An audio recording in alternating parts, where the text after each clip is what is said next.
we're telling a metaphor that is more like the present moment we're living in than almost anybody else right now. What's that? If we let out the seven deadly sins, what else do we let out? You're right, that is troubling.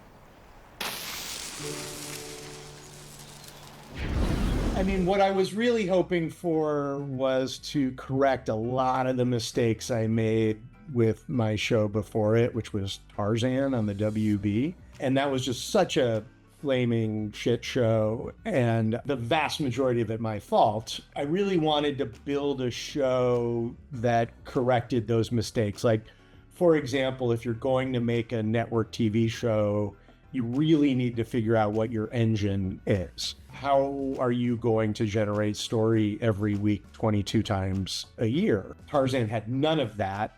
Supernatural was basically designed to be a story engine, whereas there's some supernatural mystery every single week, and the guys have to get involved every single week, and it's all like Americana and urban legends, and so even the tone of what we were looking for was established, and it was just designed to be a effective network television contraption. And I think it did that well, and I think one of the reasons it went as long as it did is it, is maybe too good of an engine. Like it just never stopped. We were shooting the pilot.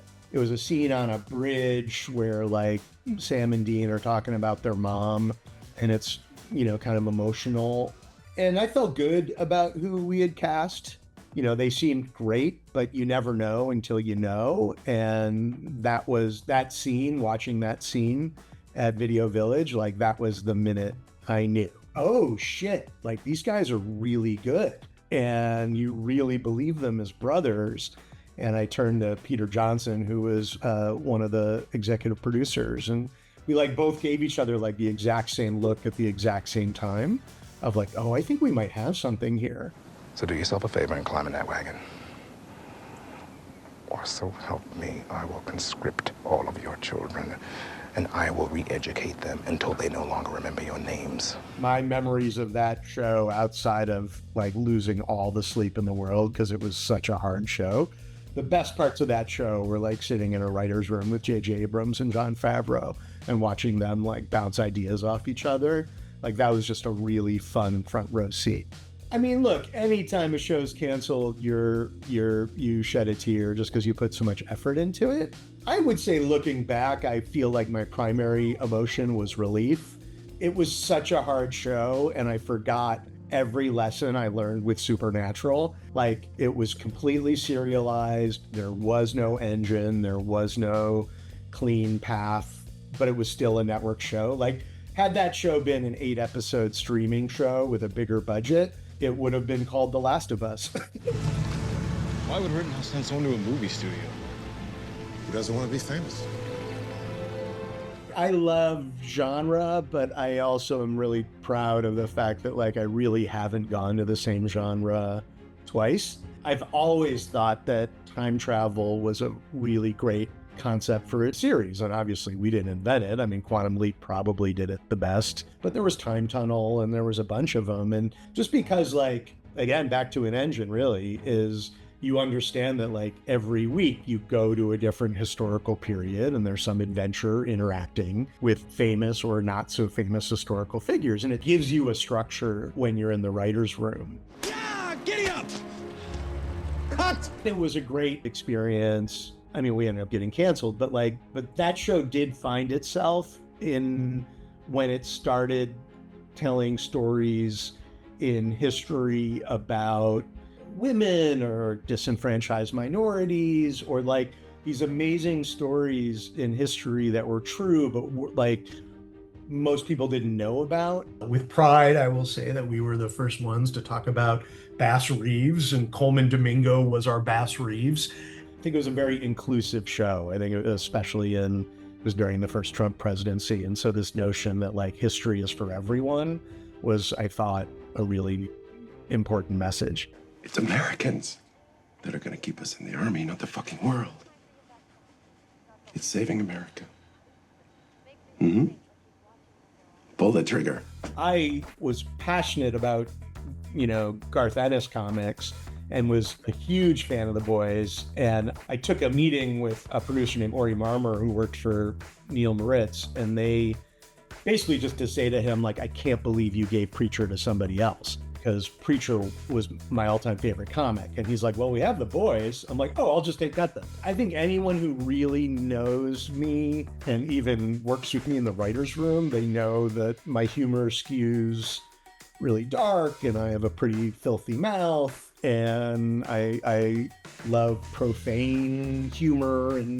And so suddenly I was able to make this show that is by far the most like my personality than anything I've been able to do up to this point. So the fact that it hit as big as it did was very gratifying, because most everything else I had to like pretend to be more innocent than I was. Our new movie, Insurrection, it's really exciting. It's my first movie with in the Vought cinematic universe, the VCU. My favorite Seth Rogen story plays against type, because it was early in the show and we were fighting the network on a creative point that we wanted to get across. And he came onto this call again at like a howitzer.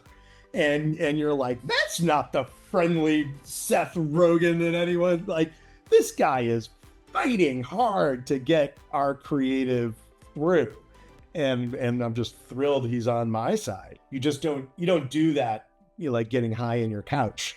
You do that because you're whip smart and strong-willed. We always felt like, oh, we've got the counter programming that people are gonna want.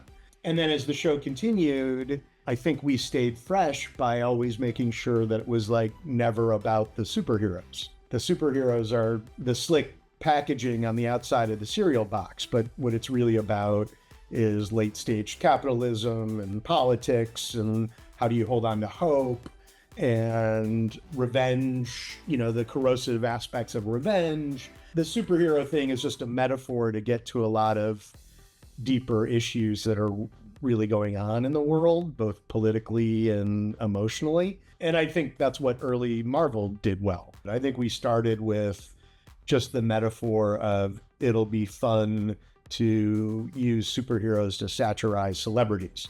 That was the idea. But once you dig a little deeper and you say like, well, these aren't just celebrities, these are authoritarians and fascists.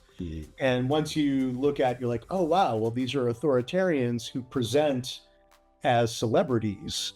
You realize like we're telling a metaphor that is more like the present moment we're living in than almost anybody else right now, where without hitting it directly, we're saying like, oh, well, it's these people who are all about like flash and sizzle, but behind their mask, all that it's just basically like craven grasps for power.